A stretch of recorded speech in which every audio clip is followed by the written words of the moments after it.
I've always said people are predictable. You just have to watch long enough. The guy who lived in that house, he was textbook.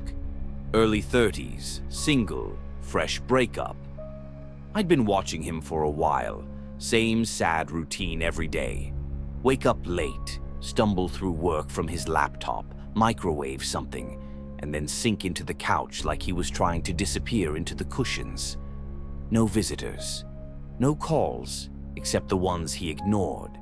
A perfect subject. You see, most people think monsters kick down doors and come in swinging. They imagine knives, threats, screaming. But real fear is crafted. It takes time. It whispers. The kid was part of that. Just a little boy, quiet, scrappy, desperate for food and someone to listen to him. I found him outside a shelter 2 towns over, offered him meals and cash if he followed a simple script. Stand outside, hold the pipe, hit the chair once every minute. That's it, nothing else. I gave him the signal once the guy started his movie. The sound was perfect, sharp, metallic, unnatural. You'd be amazed what repetition does to a human mind when it's already teetering. He heard the noise, ignored it, then noticed it didn't match the film. Good. That was the goal. Confusion opens the door for suggestion, and suggestion makes people stupid. He paused the movie when he went to the bathroom. That was my moment. I had eyes on him the whole time. One of the others was watching from the tree line with binoculars. Said he looked rattled, hesitant. That was better than I'd hoped.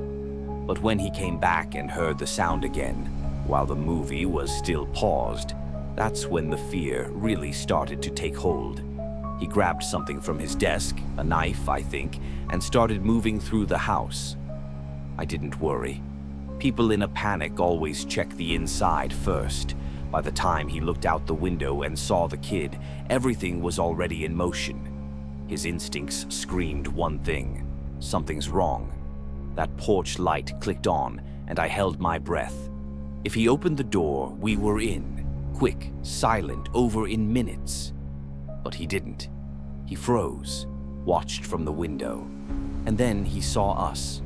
2 shadows crouched beneath the frame, me and the other guy. His eyes locked with mine. I felt that split second of recognition, the jolt of horror when someone realizes they're not alone and haven't been for a while. He backed away, fast, smart but late. We tried the door, loud, sudden, not to break it down but to test how far he'd run. Footsteps, upstairs, slamming doors. The usual. Then the silence. I crept up the stairs, slow. Let him hear the creak. Let him imagine worse than what was real.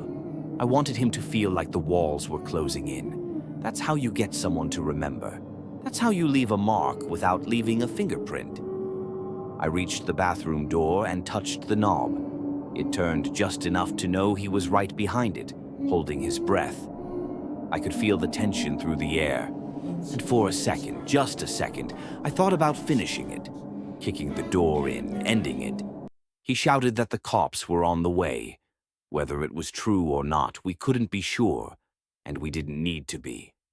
We left, fast, clean, practiced, fading into the night the way we'd come. He'll tell that story forever. To cops, to therapists, to dates he never trusts. He'll obsess over that kid, try to explain why he was part of it. But he'll never find an answer that gives him peace, because there isn't one.